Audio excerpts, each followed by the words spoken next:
Chapter 32 from the book God Consciousness, written directly by God. Hello everybody, my name's Robert Farmilo. I'm the narrator for the God Consciousness project. And let's get right to it, okay?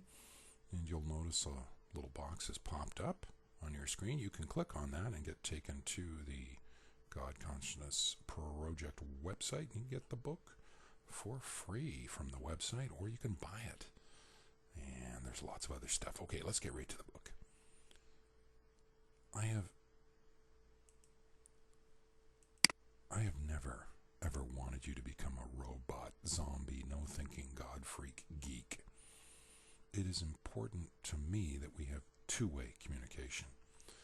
That is why you need to ask for verification and clarification and confirmation whenever you are not sure of what I am telling you or are feeling and or thinking in opposition to the guidance I'm giving to you.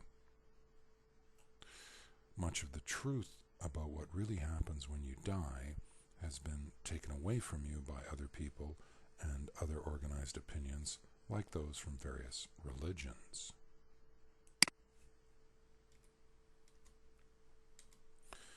Imagine what it'll be like for you to get the whole truth, simply and directly by just asking me for the whole story. That is why it is so good for you to have this two-way telepathic relationship with me. You can step out of the bias of those who want you to believe a certain way. Of course, you will find out for yourself anyway.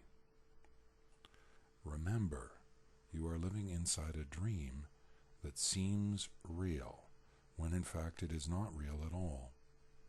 And death is contained as part of this dream. Perhaps for some of you, some of the dream is peeled back when you die, when the physical body is killed by death. But to really remember that you are me, and not as an intellectual concept, but to really get that conscious awakening within the dream of life and or death, well, that is so beyond death and life and the experience of either or both. In death, there is life. You do get a big expansion of awareness.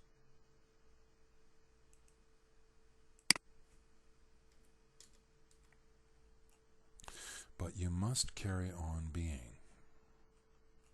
So that means you do get somewhat accustomed to the bizarreness of being aware that you are dead and that your former life is no more. In this life, there are moments when we do not know what to do that makes any sense to us at all. We feel lost and foolish and confused.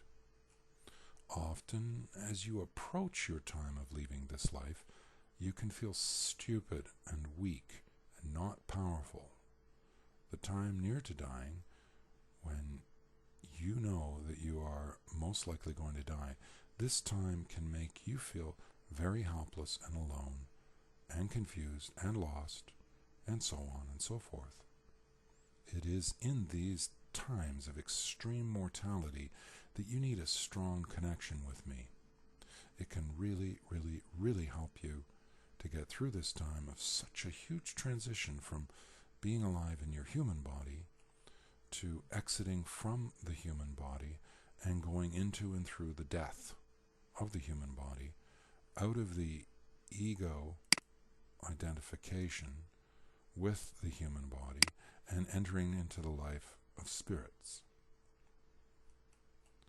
What happens to you in death is as much up to you as what happens to you in life. Yes, there are certain circumstances you are born into, and there are certain circumstances you are died into as well. And what creates these circumstances is the actual exchange of all your thoughts and feelings and words and deeds and something else which has no words to describe it. There is a mysterious something that comes from the attention and intention and attitude you bring to your search for who you really are. This something is a combination of all the focus you have put and brought and lived to be with me. I cannot call it karma, action, or merit, or some such expression to describe the fruit of all your action, but that might be the closest description of this something. At the end of your current life, you will die. What will you do then? How much choice do you think you have? You will be like a newborn infant who is born into this world that you currently live in. When you die, you will be like a baby again. I mean that in the sense that much of your choices will be limited by the fact that you are an almost helpless being held in the grip of your own destiny in death. Once you have left your body, your awareness will continue with your spirit. There will be a force that will carry you along and take you where you need to go for the journey of greater understanding. This is a journey based on the level of focus you've put on me during the life you've just left. This is why so many of your religions place such an emphasis on being a good person and praying and so forth. It is in these acts of focus on me that you make the transition in the spirit world.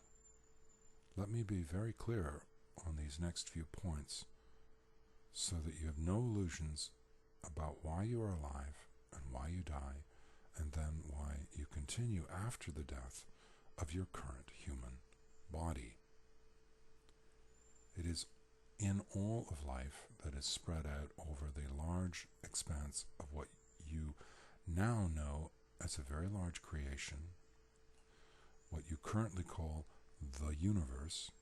It is in all of this life that death must come. Not one part of it will be spared, not even the stars or the collections of stars or any celestial realm that concurrently shares the elixir of pure being. All of it will be rolled up and made to go away. Even that which is made of spirit will be killed completely and returned to the ultimate source.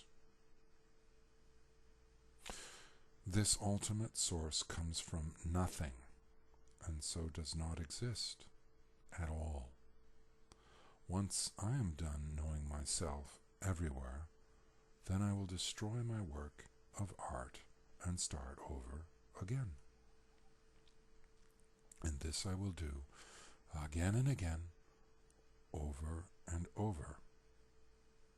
Okay, that concludes part 3 from chapter 32 from the book God Consciousness, written directly by God.